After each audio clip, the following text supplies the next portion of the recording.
Hello and welcome to the Health Odyssey podcast, episode 224. Now, we are joined by a very, very special guest today who I've wanted to have on the podcast for a while, and we've managed to get him on, and we're very, very privileged to be talking to him.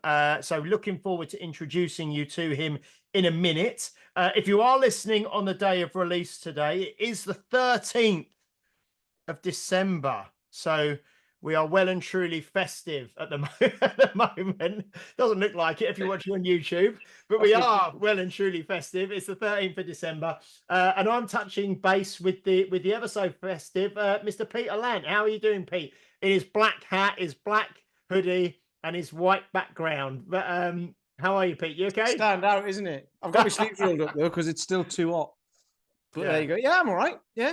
Excellent. I haven't got much to report. I've had a busy week and I'm tired, so we'll just let Dave talk. Okay. Brilliant. And as you said, we will let Dave talk. So we are joined today by David Walsh. He's on social media as Sitting Bull UK, and he is the world's strongest adaptive athlete 2022-2023.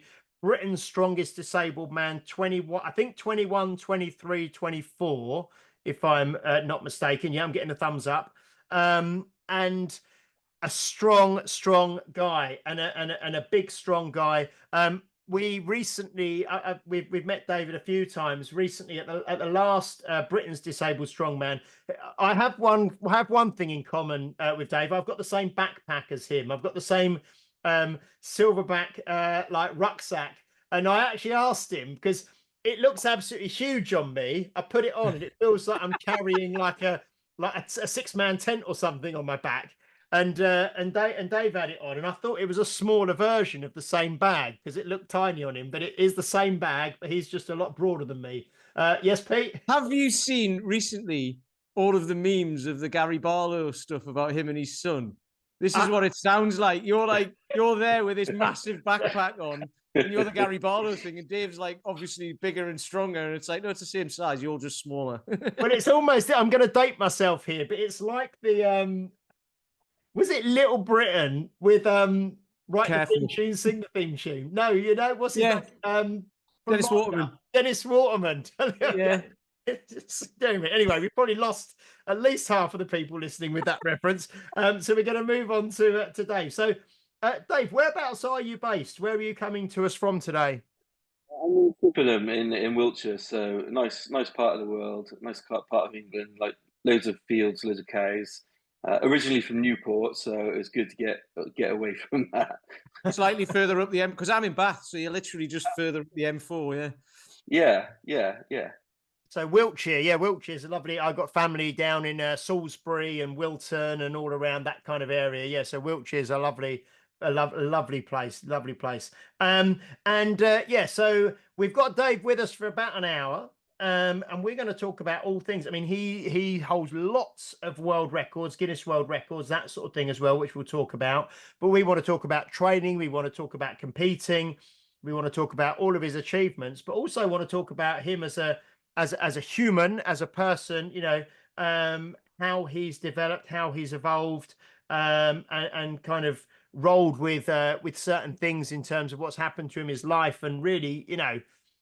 If you don't follow him on Instagram and things, we were just talking before we came on. He's very, very creative with some of his social media stuff as well. And he's sponsored by Silverback. I think he's probably sponsored by other people as well. But some of the stuff, I love it. I love watching his social media stuff. So Dave, I mean, to begin with, do you want to maybe introduce yourself to us and the listeners and just tell us a little bit about yourself, your journey in strength, you know, your background in training and activity. Just start from wherever you want to start from, and we can ask questions as we go, if that's okay. Cool. Yeah. So obviously I'm Dave. I'm 37, but if this is going out on the 13th of December, I'll be 38. That's my that's my birthday on the 13th. So it's coming out on your birthday. Oh, brilliant. Excellent. Okay. This is coming out. Timed it better. Yeah. So excellent. So I've had a very active childhood. I was always doing something as most kids back in the 90s, 80s and 90s were doing. So I decided to join the army when I was 16. I was away. I was in the army for, about 8.5, 9 years. I left in 2010. Kind of struggled for a bit, kind of not knowing what to do. You went basically on Friday. You're still in the army. You're doing everything you've been told, and on Monday you kind of left to your own devices. At that time, I was married with 2 kids. Still am married. Still have 2 kids, but I have 3 now. And then kind of struggled, not really fitting in. I kind of moved from Newport to Chippenham with my wife. That's where she's from. She won the fight there, which is quite a good thing actually, because don't know if anyone's listening from Newport, but good luck. But, we always manage to upset someone from somewhere. We've done. What have we done? We've done Stoke, Sunderland, Milton Keynes, and a few others as well. So that was Dave, by the way, and he's way bigger than Newport. me. You want to take it up with Dave? Feel free. Yeah. So you moved from Newport to Chippenham in Chippenham. Yeah, Chippenham in Wiltshire. Yeah, not too far away from Newport, but far enough to not go back. And then kind of I tried joining football clubs and rugby clubs, just trying to find some local friends and something to do. I was plumbing at the time, so I left the army to get into plumbing, and then kind of just struggled for quite a while, probably about a year or so, not really fitting in anywhere. Like I said, I was plumbing. I worked with one man, so it was just me, man, and the family and that. So I decided to, the clubs weren't working for me, football and rugby. I was just not fitting in where everyone was friends from school and the whole lives. So I just went to the gym, kind of thinking, this is cool, not really getting into it too heavily. But then I remember the first time I deadlifted 100 kilos, I thought I saw the bar bend. Not, I know now that the bar was always bent, but I thought I was bending it. So I thought, this is cool. I went home bragging to my wife, I'm pretty strong now, And I was watching Strongman on TV. I was like, yeah, it's not too bad. I could do that. Not knowing that her kind of family friend did Strongman already. And then she was she saw him, she started talking to him. And the next thing I know, I get a phone call off my wife's family friend asking if I want to go to a Strongman Club, Britain's Strongest Man in 2012. Didn't know the guy, could have been a serial killer for all I knew, but I was on the car with him on the way to Essex. And from there, I was kind of hooked. I entered my first Strongman competition in 2012, which is Swindon's Strongest Novice. I think I came bottom 3, but I didn't care. I just loved it. All the guys were the same. Even though it's an individual sport, everyone was helping everyone. My mate Nick, he wasn't my mate at the time. I remember I offered him a flapjack and he took the whole fucking box. I was like, oh god, I want him back, You learned that one quickly. Never offer food to a strong. He ended up coming second for the competition or something, but we're really good mates now. He lives down the road, and we trained together quite a lot. And but yeah, from there, I was kind of hooked into the world of strongman. Training got quite intense, and within a year, I was competing in opens competitions, so Bristol Strongest Man opens, and I was in the naturals as well. I qualified for Britain's and came 4th in Britain at a time. And then in 2014, when training for Trojan's Strongest Man, which was probably the biggest one I've done yet. Trojans is a gym in Bristol that put on a massive show every year. Well, they did, they don't so much anymore, but put on a massive show every year. It was at Ashton Gate football stadium, which was cool. But while training for that, my arm went numb, just really randomly, my right arm, and I didn't overly know what was going on. Kind of, left it for a while, kind of just getting number and number basically, and then I left it for a good 4 or 5 weeks, and then not telling anyone. Then it kind of spread to my right, all of the right side of my body was numb at a point. From face to feet. My feet are still numb, and my right hand's still numb. But yeah, kind of worried about it then, because that's when you kind of have to. So I left it for another 4 weeks. Told the wife, and then eventually, by the time I got it checked over, I was numb everywhere. Like my whole body was numb, and it was just really awkward to walk and really awkward to do anything. So I went to my GP, who sent me straight away for a scan. Like that day, sent me for an MRI scan, and then it was quite quickly diagnosed. I reckon about I had to have two MRI scans and a lumbar puncture. Not sure if you guys have had a lumbar puncture before, but it's basically a massive needle that goes into your spine to take out some I don't know, spine juice. I'd probably buy that if it was in a can, actually. Take out some spine juice. But it was quite quickly diagnosed with multiple sclerosis in 2000 around May, like April, May time, not too sure on the date, April, May time 2014 was diagnosed with MS. And I was all right for a little while. I was still able, I was numb, but I was still able to compete, go to the gym, didn't really lose much strength. Wow. So this whole time that you said, like maybe when it first started, you left it kind of maybe 4 to 6 weeks, and then it got worse and you left it another 4 weeks. And then, and all through that time, you were still able to train. You were still trying to train through it. And yeah, okay. I was working quite a lot at the time. My wife she went back to university. So I was working like my normal day job, and then I was working on the doors as well, like Thursday, Friday, Saturday, sometimes Sunday night. So I was like still at work all the time. I was, like 90 hours a week at some points. So yeah, she's making up for it now though. She has to work herself now she's qualified. But yeah, kind of able to continue for a little while, but then my mobility started going down in like 2015 quite rapidly, where I was like falling over all the time. My legs would buckle from underneath me as I took a step. So it, people were laughing at it at the time, thinking I was just being a bit of a dick or something. But my legs were buckling and I couldn't stand up straight. And I say my right arm was numb. I couldn't. There was a time where I couldn't even hold a pen to grip it, and I had to like eating was like scooping with a spoon and stuff. And yeah, it just started to go down from there. And I think it kind of affected me mentally massively. I wasn't able to train anymore.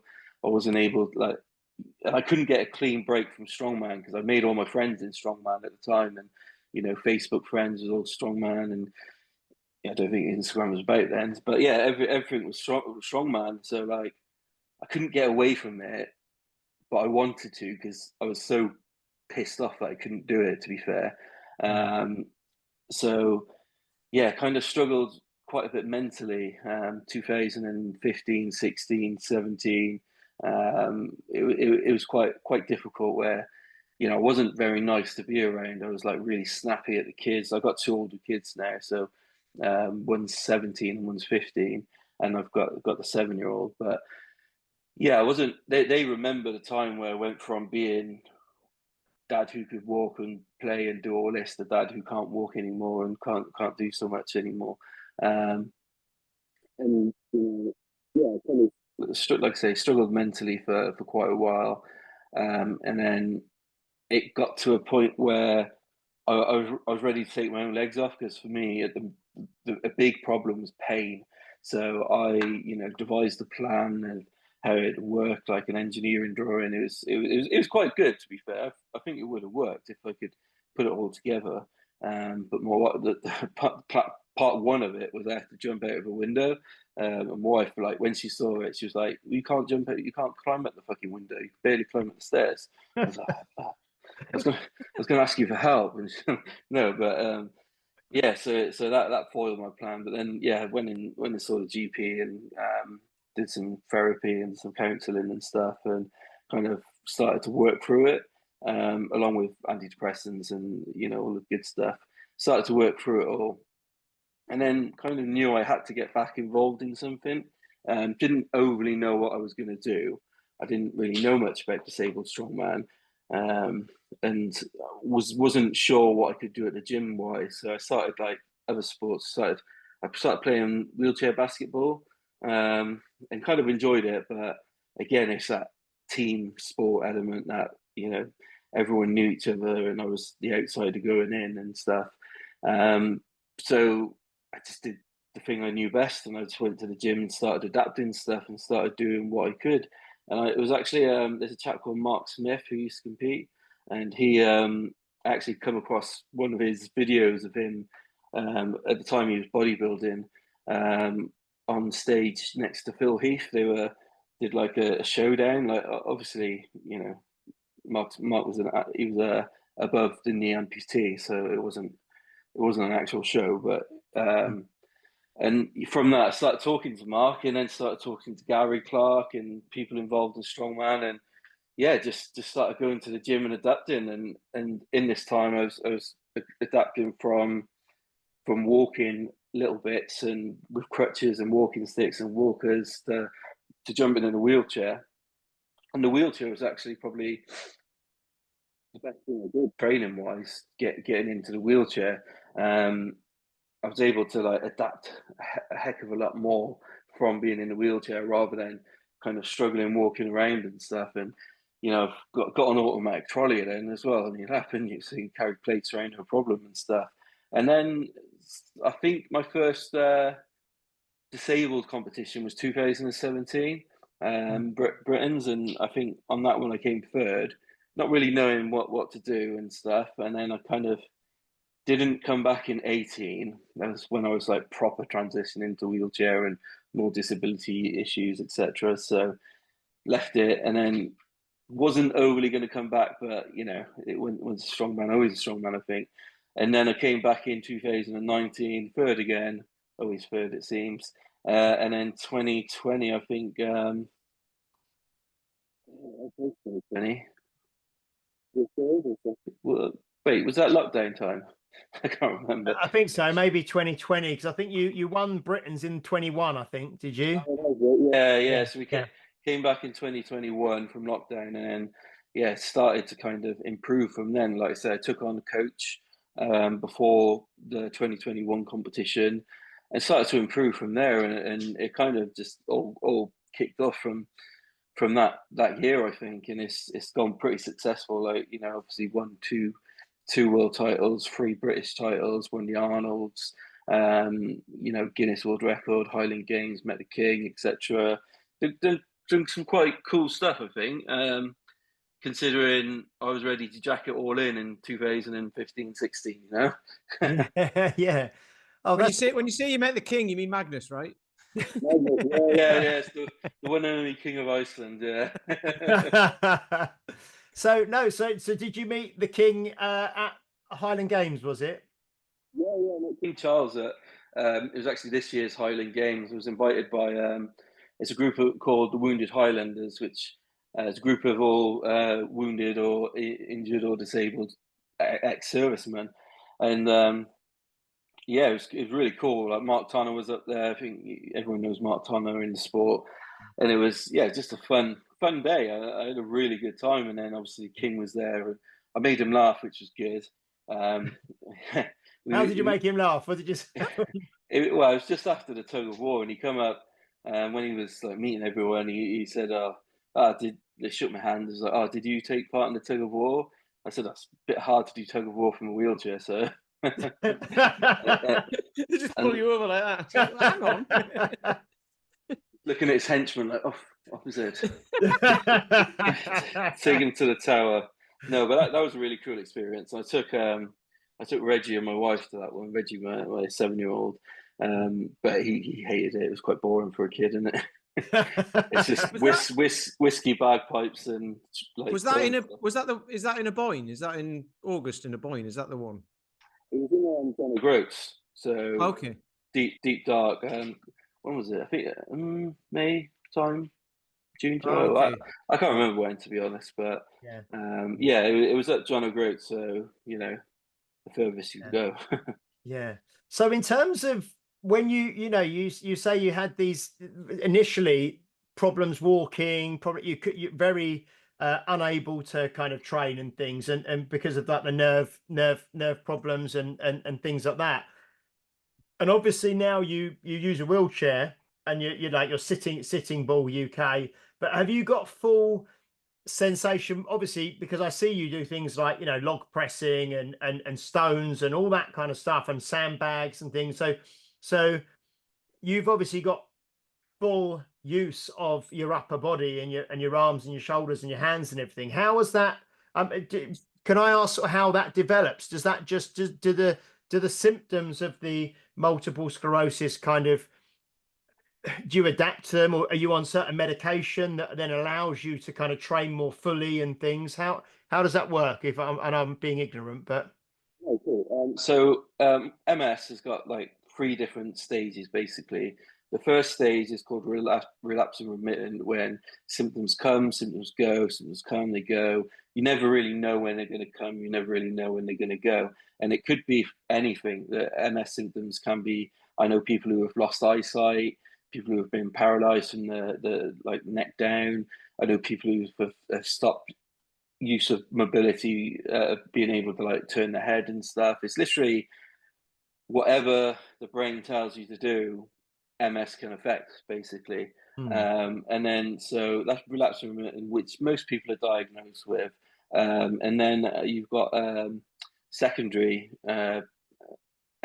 progressive MS, sorry, which is the symptoms come, they create such a problem for your leisure, for your nerve, basically nerve damage, and the symptoms will never go.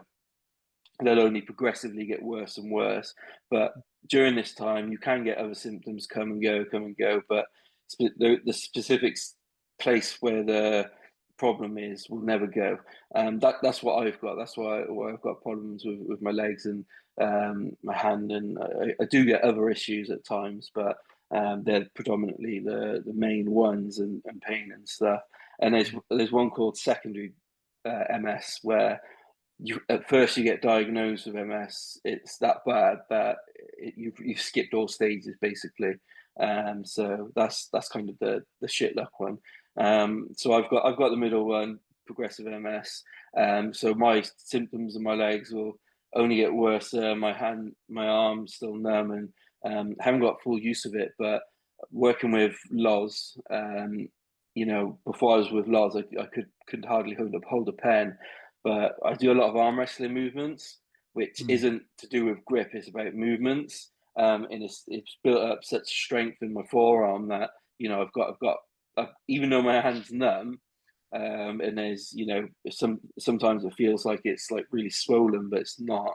I can still use my hand like my left hand, and I do put that down to kind of like the good work that me and Love has put in with that stuff. So yeah, that's kind of a breakdown of the MSs. I was going to ask if, like, you might know the answer to this or not, or you might have an opinion on it. But do you think, like, you know, you were strong already, but doing the training has kind of, because if it's progressive, does it hold back the progression? If that makes sense, you know what I mean? By doing the training that you're doing, does it actually stall it a bit, or will it happen at the same rate? What I kind of put it down to is because I was a strong guy before. I kind of put that I would have been in a wheelchair quicker if I wasn't as strong, but it didn't stop me from going into a wheelchair. And like, you know, your nerves overtake your muscles basically. So if your nerves don't want to send the signal down, because there's something blocking it, which is what MS is something blocking the nerve, the signal coming down to whatever. If the nerve doesn't want to do it, the muscle is just, you know, has to listen to the nerve. It's like, you know, you're a big strong man, but your little tiny wife next to you says no. You're gonna do no. So yeah. So basically, being strong didn't stop me from being in a wheelchair, etc. It hasn't slowed anything down with the MS situation, but it's massively impacted my mental health. Which for me is the worst part that MS has gave me is mental health issues. You know, even though I can't walk, I'd rather take away the depression or whatever than keep the wheelchair, if you know what I mean. So in terms of, so you mentioned your right hand there is still you know, the numbness and the different sensations that you get there. So when you do something like a dumbbell press ladder or something that we've seen you do, are you always pressing with your left arm for that? Because so you're always, yeah. Even though, you know, my right is probably stronger, my left is more like coordinated and stuff. So like with a hold, like the farmer's hold, it doesn't affect me so well. It does. My right will always go before my left, kind of thing. But my right's that strong that it can like dominate kind of someone else's right, if you know what I mean. And that's down to I hardly train grip, but I train arm wrestling stuff a lot because I don't do legs. We're trying to build big forearms. Yeah. Okay. And so you mentioned Loz, Lawrence Charlet is your coach, and he's been your coach, I think you said, for about the last 4 years now, or coming up to 4 years. And prior to that, you didn't have a coach, so you were just kind of working on things yourself and working out. And Lawrence Charlet is obviously the coach of Mitch Hooper as well, who's the current, obviously the kind of top strongman, I suppose, and he's working his way to be one of the most dominant, you know, in history, I suppose. He keeps going the way he is. A quick aside to that, he was mentioned by Dan Vintella a couple of weeks ago as well. Oh, yes. Podcast. Yes. And I wanted to say, I thought of it at the end. I was like, and he hasn't even, imagine how strong Mitchell Hooper would be if he had a beard. Because he hasn't even got the strongman beard yet. Yeah, but obviously, so Lawrence is Mitch Hooper's coach as well, and I mean, he, like I say, he's on route to become one of the strongest in history if he keeps going like he is for a few more years. It's incredible. So, I mean, what kind of impact has Lawrence had on you? Obviously, from a programming and a training and a strength perspective, but also, I suppose, from a kind of a support and a mental health perspective, and someone who's there in your corner, and I think he's had a big impact on you, hasn't he, over the last 4 years? Yeah, massively. I think I'm quite lucky. Loz lives like 30 minutes away from me as well, so I do go up and train with him at times, or train in the gym while he's training. And if I need anything, they come over and give us a hand. But massively, I think you kind of like you think you know what you're doing, but until you have someone like in your corner like that. I mean, at one time he had the world's strongest man, Mitch Hooper. He had the world's strongest woman, Andrea Thompson, and the world's strongest disabled man, me, seated, and Steve Moore, the world's strongest disabled man, standing. So, you know, if you need a tick off a CV, then you know Loz has got it all. But yeah, massive impact. He kind of like his auntie had MS as well, or has MS, and so he kind of knows a little bit about the disease. So he kind of like I think at the start he was a bit kind of cautious about what he made me do, and how he didn't know overly what I could do and stuff. But now, you know, years down the line, I'm he tells me all the time I'm his worst client because I just do the work. I don't go back to him. I don't say that was hard, that was easy, etc. I don't check in with him enough. He checks in with me more than I check in with him, which is what you want for a coach, really.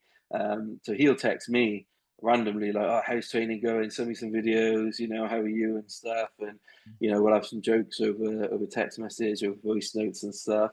But like after I didn't win this year, obviously, got second place.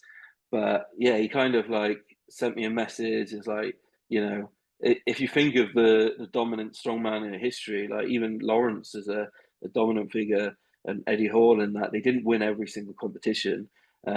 So you know, you just got to take what you can take. And if you win, you win. If you lose, as long as you try your best, and that's kind of what he instilled into me. And I think I was kind of struggling a bit mentally earlier this year, and he kind of helped with that. You know, he's someone that I feel I could talk to about if I've got issues like not related to the gym, and you know I've heard him call me a friend before, which is great. So I kind of take that with it as well. So yeah, get those. No, that's fantastic, you know, and like you say, it's having someone that has been there, done it in Strongman himself, but like you say, also having maybe the family kind of member who's got MS as well, and like you say, he's learning as much from you, training you in regards to training you, as you're learning from him. So no, it's fantastic. So what would you say? You mentioned, and also the other thing I was going to say was, if you just turn up and win every single competition you go to, I'm not saying you just turn, but it's good to have other people who push you, isn't it? I think, and like you say you didn't win, but you came second, I think, in the worlds this year.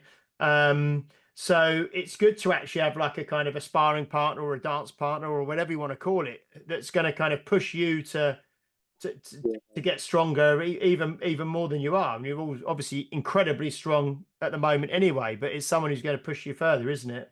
Yeah, absolutely. You know what? Before this world, I was telling my family, I was telling anyone I would talk to, I was like, this is probably going to be my last competition.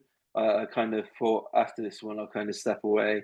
I kind of, not that I loved I lost passion for it, but kind of, yeah, I guess I did lose passion for it, and I was just doing it to tick boxes at the time.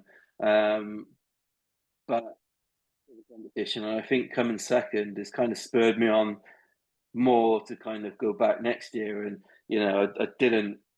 Luckily, I didn't announce like a retirement plan or anything, so I was able to just carry on. And it's made me kind of start thinking harder about training, harder about eating better and stuff. So yeah, kind of having someone beat me this year, it has pushed me on for next year. And training's already underway for next year, even though a bit of an off season.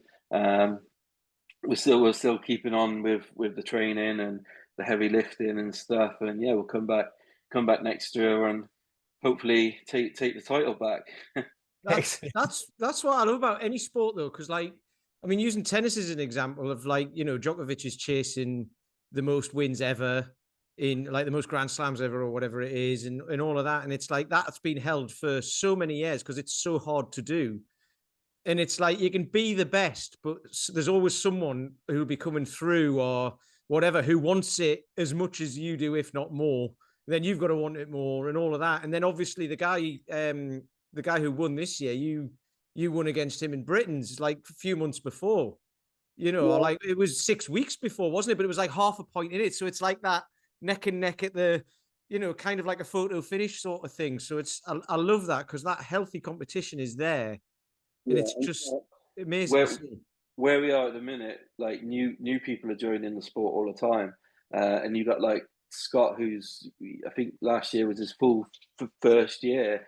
He won England's, and he come really close on Britain's to getting his third, and he just kind of lost second place in the last couple of events in Worlds. So like people like that are coming up, and I'm getting older. I'm the oldest one in the category now. Darren's left, which is I was going to say but Darren's gone now. Darren's gone now. He's been doing it for about 50 years, hasn't he?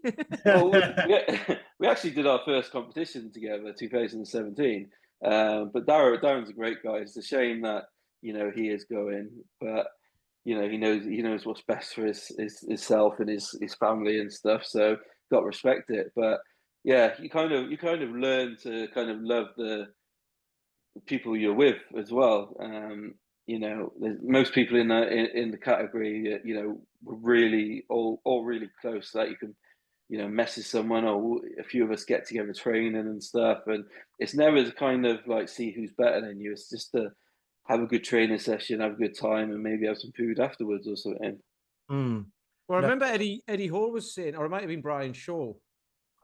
It was one of the better, but they all learned from each other because like Eddie Hall was better at deadlifting than Brian Shaw, even though Brian Shaw was bigger and all of that sort of stuff. So it's like everyone can learn something from everyone else, right? So that's like it's like it's almost like a team, but then you all go and compete against each other. So it's amazing. Yeah. And you know what? You are competing against each other, but if you don't put the effort in, you're letting yourself down, kind of thing. So it's not that you're better than me at it, or I want to beat you at it. I just want to beat what I was able to do yesterday, kind of thing. And you know, as long as you go and try your best and give it your all, that's kind of all you can hope for, I guess. That's all you can. Yeah, it's kind of what you want. That's what Cody Acker said when he came on, didn't he? He was like, he was just like, I've just got to be better than I was last time or whatever. And then like, I don't know if James asked him or not, but it came up of like, what's your maximum deadlift? And he's like, I don't know, because I don't need to know, because it doesn't come up in competition. You do as many reps as you can with whatever weight it is. So I don't need to know what my maximum is. Yeah. So Dave, do you want to, maybe we can start talking about some of your kind of your best events or achievements or records? Some of these kind of we mentioned, I think it was before we started recording, the seated deadlift, which you know, is obviously an exercise that you do where you're on a kind of a deadlift stool, deadlift chair, and you're doing a kind of a deadlift from the floor in a seated position. And I know that you're incredibly strong at that, but so, what are some of the kind of records that you hold and some of your the lifts that you're kind of most proud of, and you know, some of your biggest achievements, if you like? Yeah, starting with the deadlift, it was at the Arnold's a few years ago. I did 646 kilos, which is the most been done. And I only did 646. So I was being a bit of a dick at the time to one of the competitors. He was doing like 645. So I needed the point from the event. So I just, you know, no point killing yourself. And like, yeah, like a kind of thing. If you ask me what my max deadlift would be, or seated deadlift, I don't know. I don't really train it, to be honest. Before this one at Worlds a few weeks ago, I had it in my training plan to do seated deadlifts.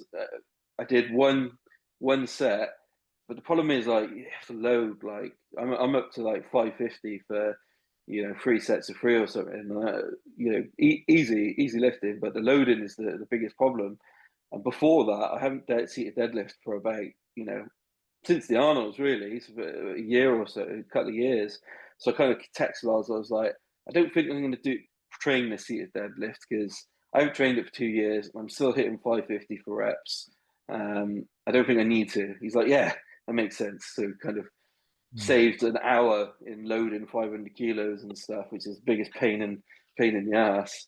So I remember we had Rebecca Roberts on before. Do you remember, Pete? And she said, when I'm training now, the thing that takes the longest is loading and unloading the bike. Yeah. You know, so you know, you got. Yeah. And Pete and I said, luckily we don't have that problem. Yeah, I don't have that issue. Yeah, I'm working with like 50 kilo plates and stuff. They're a good idea to buy at the time, but you know, when it comes to loading and unloading, why would you get a 50 kilo plate? That just makes no sense. Yeah, I just struggle to find enough toothpicks and pullers. Yeah. Yeah, so I've obviously got that record. So that one that I saw, just to touch on it, is where we mentioned it. The one that was at the Worlds, it was like it had like it was almost like a car deadlift frame, where you had kind of the handles beside you in like a neutral grip, and you had like a big ice tub behind you, like a big round wooden ice tub, and they were just, you do a rep and then you put it down and they chuck another 25 kilo plate, I think, or 25 kilos, and they just kept adding weight. And then I think on your turn you got to the most weight they had, and then you just carried on, like you did 11 reps with, you said, like with the equivalent of 800 kilos in the with this ice tub, wasn't it? Yeah. I asked them before the event and the night before as well. I was like, what's the max weight that's going to go into the ice tub? And they kind of thought that they'd have enough plates. So when I come up and I started doing it, and you know, I think before me someone got like, you know, 3 plates and then 4 plates. No one got over that. And then when I got to all of the plates, the referee Matt Diamond was like, "Oh shit, what do we do?" So he just said, "Ref it out straight away." So I was just there repping it out. So yeah, kind of, it didn't feel too hard. I'd say it was like maybe 400 kilos in hands, maybe 450. But yeah, obviously, I'm not saying I've got an 800 kilo seated deadlift or anything now, because that's just ridiculous. It's impossible. But you've done about 650, haven't you? You said so. 646. Yeah. 646. Yeah. So yeah. I think in this conversation, James just wanted to bring up ice tubs because he's now a 2 ice tub family. I've seen this. Yeah. No, it was just I just saw it. It was just so good. But someone said to me, they said, "God, they're just chucking those plates in there, you know." And then I actually, were you the last person to do it, or To me.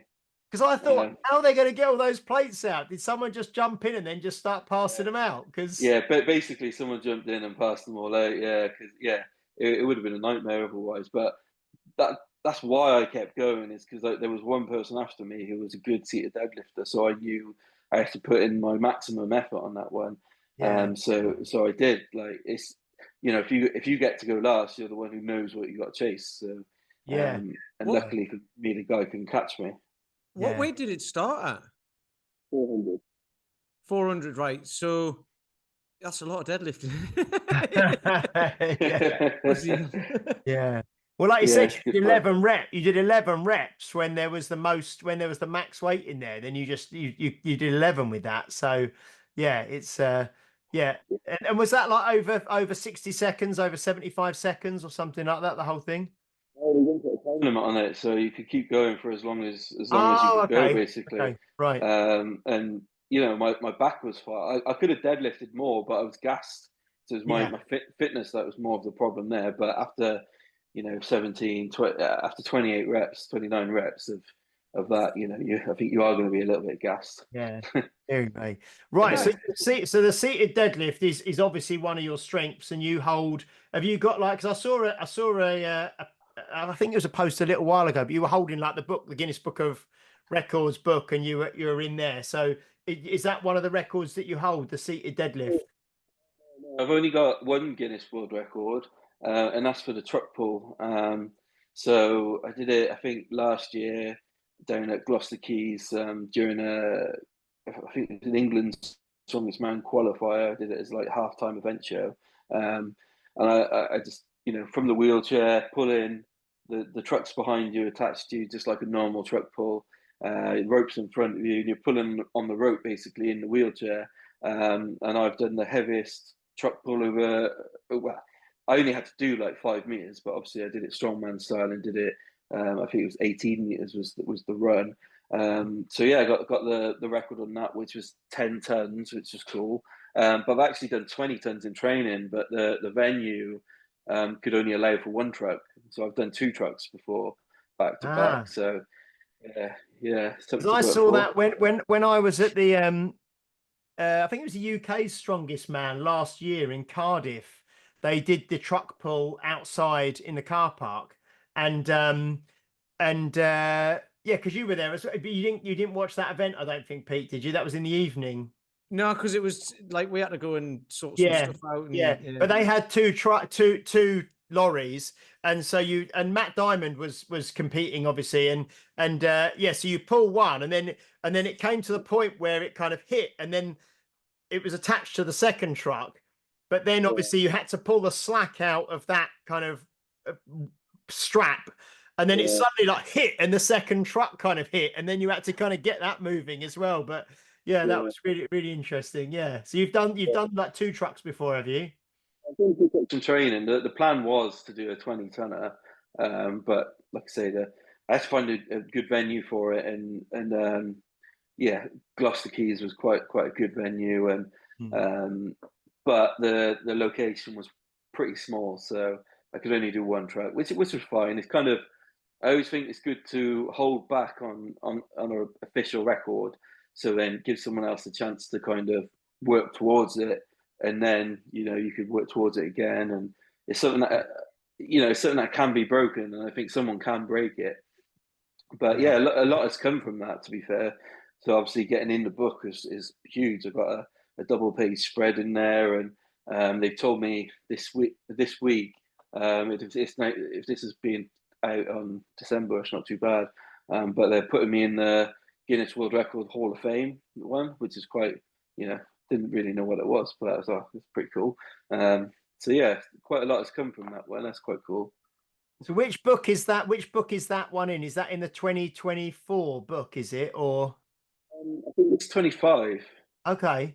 Yeah, seeing if it's knocking Oh, about. so But it might have been you, yeah, holding, because I saw the post. Like I say, it might have been you holding like an advanced copy of the book or something. Yeah, of the yeah, next. it's out now, but they release kind of summer to summer kind of thing. Oh, So okay. Yeah, yeah, I think maybe 24 to 25, but I'm pretty sure yeah, it's 25. Yeah, yeah.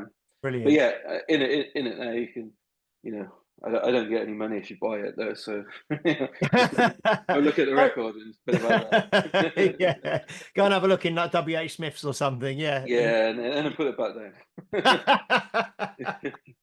Excellent. And then how did you're wearing a silverback top at the moment. But I'm wearing a silverback top. Yeah. Pete isn't wearing a silverback top. But Pete is wearing a walk bath hat. He is. Peter doesn't deserve a silverback top. He's only little.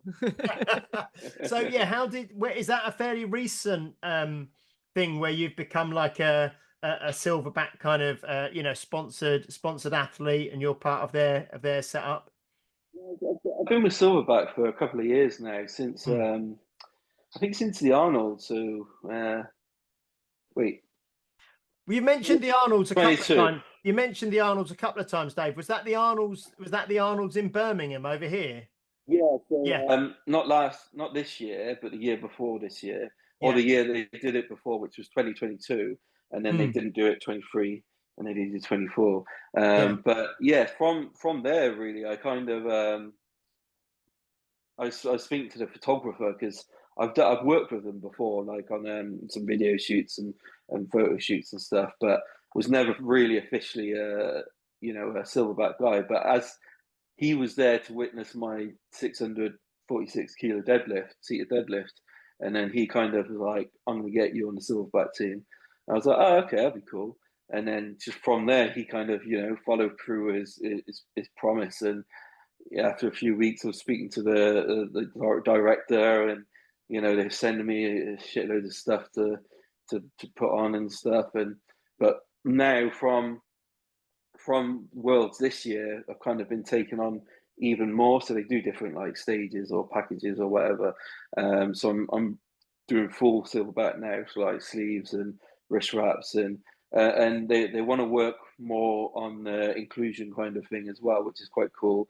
I already had so like the day after Worlds, we had a photo shoot and a video shoot, which was quite cool, but bloody knackered. Just competed for 2 days.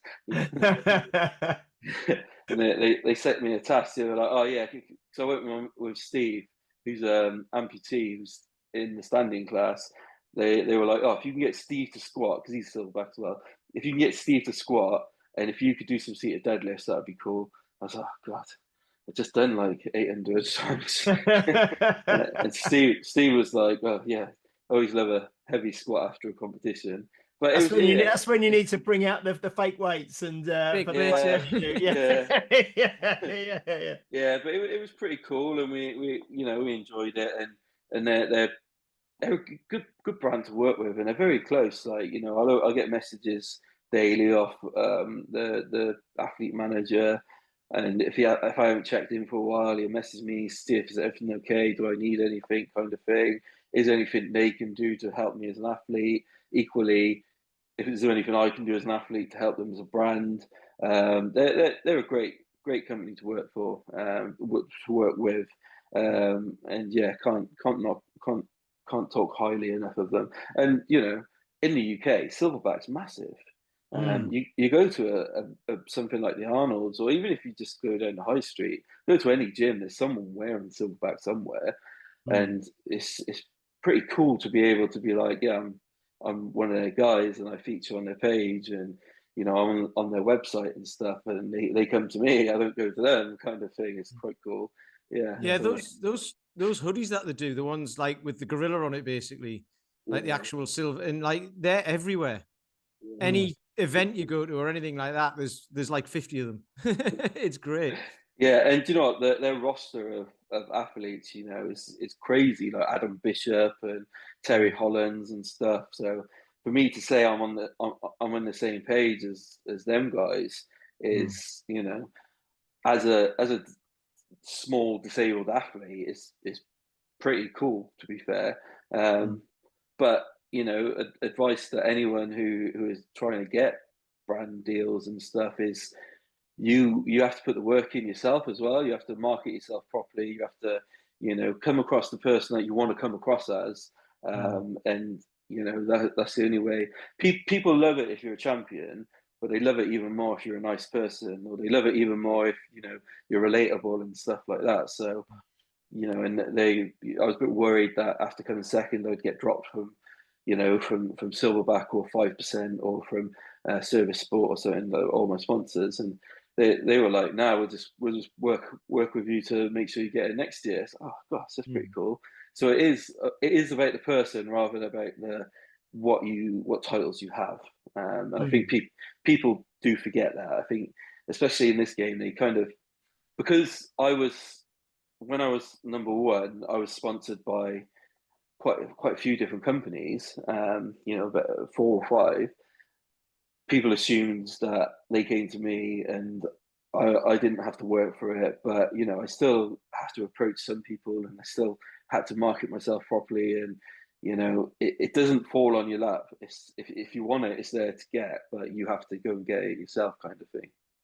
The funny thing with what you've just said there, and Eddie the Eagle isn't a good example because he never like got anywhere. He was just like, you know, he wasn't a joke. He was a, you know, but it's funny because 40 years later, everyone still knows who he is, don't they? Exactly. But the thing is, what you've just said there, it's more about the story of the person and the challenge, and they don't have to win. It just has to be a compelling story. And then if you win, then obviously that's a massive like cherry on top of the cake.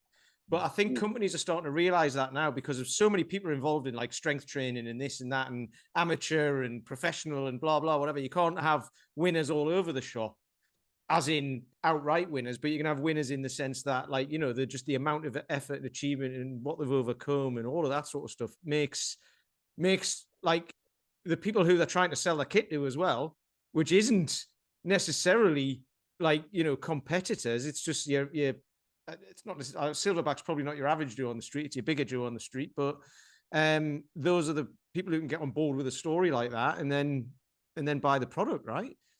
Yeah, I remember 2022 Arnold's again. Keep coming to that one, but I was there talking to Jordan on their stand, and one of the girls who worked there, I think she was quite new. She went up to Jordan and said, "Oh, this guy's just come up and said he works with some bodybuilder, and he really likes our clothing, and he wants to come down and take a look." And she couldn't remember his name. She went away and come back, and it's like, his name's Ronnie Coleman. And Jordan was like, "Mate, give him whatever the fuck he wants. This is huge." And next thing you know, the guy's gone off to get Ronnie Coleman. He comes up, and you just hear like, because they always have a microphone and stuff. All you hear was like, "Yeah, buddy," and he's kitted him out and stuff with some Silverback, and yeah. So even like, you know, Ronnie Coleman likes Silverback. Yeah, no, it's a cool brand. It's a cool brand, and I think you're you know, where did your Sitting Bull UK, where did you kind of come up with that? Was that just created for social media, for like your tag on Instagram or something, or was there more of a thought behind that or a story behind that? You know, Dave Walsh isn't going to hook many people in, but Sitting Bull UK is like, oh, what's this all about, kind of thing. So it's about like personal marketing, I suppose. And I never wanted to be like, you know, like I like the fact that Eddie Hall's the beast and stuff like, and it kind of like attracted me a bit more to kind of maybe not an alter ego almost, because you know I'm the same person on social media that you meet in the street. So yeah, I just kind of thought it was quite a good play on words, and you know, someone who's like, oh, Sitting Bull, but equally I've had some like not many, but some people like message me saying it's a bit disrespectful and stuff. Obviously, with the whole Indian Sitting Bull thing. Oh, cultural appropriation. Yeah. No, but I think it's more about the bull, isn't it? It's about the strong bull sitting. And I am, It's funny because I said to someone in my gym the other day, I said, "Oh, we've got Sitting Bull on Thursday on the podcast." They were like, "Is that his real name?" Yeah. No, he's called Dave Walsh, but Yeah. Sitting Bull UK online. Oh, that's great. Oh, I'll tell you what, it's been so interesting talking to you, and I know that in a few minutes you mentioned that when your 7-year-old son comes home from school, he's gonna rush in and attack you. So we'll start to wrap up now. But that's been really lovely talking to you and hearing your story. And I also I said, Steph, my wife, I showed her a couple of your videos just before coming to do the podcast, and I showed her the one which is that song that's on it. It's got the where it started, and it's got your 2012 when you started Strongman, and the song that's playing, and it builds, and then it says about you, being diagnosed with MS in 2014, and then shows some of your records and some of your things you're doing now, which is it's such a powerful video. And I showed her that, and she said, "Oh, that's amazing." I said, "Yeah, we're talking to this guy in a minute, So it's been lovely to hear your story and to get to know you a bit more. If people do want to follow you and find out more about you and stuff from listening to the podcast, which I'm sure they will, where are you most active? Is it on Instagram? Is that where you kind of do most stuff, or are you TikTok, or what do you do? Instagram really. I've got TikTok and Facebook and stuff, but Instagram's where I do all my posting. And I tried to break TikTok, but I can't break through on it. I just don't understand it enough, I don't think. But Yeah. but No, yeah, I'm not on. I'm Instagram. not on TikTok, but it's It's because you're 38. yeah. You're 38 today. You're Today, 38 yeah. today. So it's sitting underscore bull underscore UK. Yeah, great. Yeah, and you're up to nearly 10,000 followers on there, aren't you, as well? So yeah, that's obviously working well for you. And like I say, I love some of your videos, the kind of the humor that's in them as well, because they're entertaining and they're funny and they're quite quirky and they're clever. I like the way you do it. So I'd highly recommend that people follow you on there. And then I would imagine if people, as I'm doing it as I talk to you now, if I click onto your link tree, you've then got a list of all your kind of sponsors and where people can get products and things like Silverback. Yeah. So get everything from Silverback. Yeah, so you can see that on there. But no, that's great. I highly recommend people go onto Instagram. Silverback need to have an offshoot for people like me called like Chimp or something. The little people. Chimpanzee back. Chimp back. Yeah. Very. No, that's cool. Pete, anything you'd like to say as we close out this one? Not really. No, it's a great story and it's a great it's just great to hear. And I thought of something funny earlier when Dave was talking, and he said two things actually, but this is what happens with the type of people who we talk about on this podcast. It's absolutely hilarious. He's like, when you said about all his Guinness World Records, he said, "Well, I've only got one." It's like, "Oh well, that's I only got one." Yeah. And then when you said about like pulling the truck, it was only 10 tons because they didn't have a 20-ton one. It's like, these sorts of things, like throwaway comments are hilarious, I think, because like the people who come on, like Dave, or just like have achieved all this stuff, but it doesn't go to your head. You're just like, well, it's what I do. It's what I put my work into. So it's a great example for me and for everyone listening, I think, to just hear those sorts of things. And it's like, it keeps you grounded, doesn't it? And just keeps you sort of, I've got wife and kids to keep me grounded. Like, they don't let me, I'll come home and be like, "Oh yeah, I've just won worlds today." They're like, "Okay, you're still Dave. You still, get the fucking iron and done." And what's your son called? Your 7-year-old? Reggie. Okay, and he'll be home in a minute. So yeah, thank you so much, Dave. It's been an absolute pleasure talking to you. And like I say, everyone follow sitting_bull_UK on Instagram. I'm sure we'll see you again, Dave, as next year, certainly at the Britons, next year, if not before, another event or something. And yeah, it'll be nice. Like I say, hopefully I'll bump into or see Lawrence in Iceland, and we may be able to get him on in the future as well, which would be fantastic. Show, so I'll try and give you a bit of credit, a bit of props for it. Oh, Yeah. I think they're home now. Dogs going. Oh, they're home now, right? Sure. Okay, quick. brilliant. Okay, guys. Thank you so much for listening, for watching. Please do like, share, leave a review if you're watching or listening on a platform that allows you to do so, especially if you're on Apple Podcasts. We really want to get these Apple Podcasts reviews in. I haven't had one for a few weeks. So if someone wants to do one of them, we will read it out and we will send out some free merch, hoodie, or t-shirt or something, Health Oddity, to you. We will be back next week for episode 225. And it will be the Christmas episode next week, won't it? Because it'll be Friday, the 20th of December. So we will see you next week. We're going to see the boy there. No. Yeah, oh, he's in there, kind of. He's hey, there he is. Hello. Hello. Hello. Right. Oh, they're all there. Okay, brilliant. Yeah. Cheers, Dave. Thank you very much. See you later. Cheers, guys. Bye. Cheers, Dave. Bye-bye. And everybody else, will see you next week for the Christmas episode on the 20th of December. Bye-bye.